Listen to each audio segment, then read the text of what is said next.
Picture this. It's your birthday lunch, a simple family gathering you've looked forward to all week. You arrive on time, heart light with anticipation, but your own mother is already there, red-faced and screaming that you've kept her waiting for hours. And when you stand up for yourself, she spits out, "This was never about you." Ouch! But what if you flipped her cruel words right back on her, turning the day into a masterclass in petty revenge? Stick around, this one's gonna feel oh so good. If you've ever dealt with a family member who turns every special moment into their personal drama, stealing the spotlight, making you feel invisible, and fantasized about that perfect comeback, this story's for you. Smash that like button if you're Team Justice, subscribe for more heart-pounding Reddit revenge tales, and let's dive in. Because sometimes the best payback is served with a side of sweet, sweet irony. All right, folks, buckle up for a tale straight from the trenches of family dysfunction. This one's from Reddit, where our protagonist, let's call her Sarah to keep it anonymous, shares a birthday gone sideways thanks to her complicated mom. But oh, the turnaround? It's the kind of petty genius that makes you pump your fist and say yes! First, let's set the scene. Sarah's in her mid-30s now, a working professional with a life she's built despite a rocky upbringing. Her mom, Evelyn, picture a woman in her late 60s with sharp features, perfectly coiffed silver hair, and eyes that can switch from warm to icy in a heartbeat. Evelyn's the type who shows up uninvited to help during crises, baking casseroles and organizing chaos when someone's sick or struggling. Sounds great, right? But flip the script to happy times, birthdays, holidays, achievements, and it's like she can't stand the joy unless she's the center of it. She arrives ridiculously early to everything, then guilts everyone for making her wait. It's her signature move, turning punctuality into a weapon. Sarah's relationship with her mom has always been a minefield. Growing up, Evelyn was the queen of backhanded compliments and emotional whiplash. You got an A? Well, your brother got an A+ without even trying. Or during tough teen years, she'd swoop in as the hero only to later lord it over Sarah like a debt unpaid. As an adult, Sarah's learned to navigate it, setting boundaries, keeping interactions short, but deep down, there's that lingering ache, the feeling of never being enough, of her own milestones being overshadowed. We all know that sting, don't we? That betrayal, when family, the people who should celebrate you, make you feel small, disrespected, powerless. It's that universal craving for validation, for someone to say, hey, this day is yours. Now, zoom in on the day in question, Sarah's birthday. Nothing extravagant, just a casual 1 p.m. lunch at a cozy family restaurant downtown. Think checkered tablecloths, the aroma of fresh bread and sizzling burgers wafting through the air, laughter from nearby tables promising a good time. Sarah invited her brother, Mike, his partner, Lisa, and their 2 adorable kids, little Emma, 5, with her bouncy curls and endless energy, and baby Jack, 2, all chubby cheeks and giggles. It was meant to be low-key, good food, some cake, quality time. Sarah arrived at 12:45, a bit early herself, dressed in her favorite sundress, a small smile playing on her lips as she anticipated hugs and happy birthday choruses. But as she pushed open the restaurant door, the bell jingling cheerfully, her stomach dropped. There was Evelyn, already seated at the table, arms crossed, face twisted in fury. The kids were fidgeting in their high chairs, Mike and Lisa exchanging awkward glances. Evelyn's voice cut through the ambient chatter like a knife. Finally, you've kept me waiting for nearly 2 hours. Do you have any idea how rude that is? I got here at 11 a.m. to make sure everything was perfect, and this is the thanks I get? Sarah froze in the doorway, her purse strap digging into her shoulder, heart pounding like a drum. 2 hours? The reservation's at 1. Why does she do this every time? She felt the familiar heat rising in her chest, a mix of frustration and hurt. Taking a deep breath, she walked over, forcing a smile.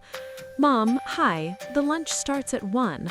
I didn't ask you to come so early." But Evelyn wasn't having it. She launched into a tirade, her voice rising, drawing stares from other diners. "Early? That's called being considerate. You kids are always so ungrateful. I raised you, sacrificed everything, and now you can't even show up for your own mother?" 15 minutes. That's how long it went on. Evelyn ranting about disrespect, about how Sarah was selfish for not appreciating her efforts. Sarah stood there, fists clenched at her sides, nails biting into her palms. Her face burned, throat tight with unshed tears. "It's my birthday. Why can't I have one day without this?" Mike tried to intervene, mumbling, "Mom, let's just order," but Evelyn waved him off. The kids sensed the tension. Emma whimpered, hiding behind Lisa, while Jack banged his spoon on the table, oblivious but adding to the chaos. The escalation hit its peak when Sarah, voice trembling but firm, finally snapped. "Mom, if you're going to yell at me like this, maybe you should just leave. This is my birthday, and I want to enjoy it, not have it ruined." Evelyn's eyes widened, then narrowed into slits. She leaned forward, her chair scraping harshly against the floor, and delivered the gut punch. "Leave? This was never about you. It's about me getting to spend time with my grandchildren. You think I'd come here just for your little celebration? The kids are what matter." Boom. The words landed like a slap. Sarah's vision blurred, her breath shallow. "Not about me? On my birthday?" Betrayal surged through her, hot, electric, mixing with years of built-up resentment. Underestimation, disrespect, it all crystallized in that moment. She felt powerless, like a child again, diminished in her own story. But beneath the hurt, a spark ignited. If it's about the grandkids, fine. Let's make it all about them and nothing about you. That was the turning point. Sarah's mind raced, piecing together a plan in seconds. No grand scheme, just pure, instinctive revenge.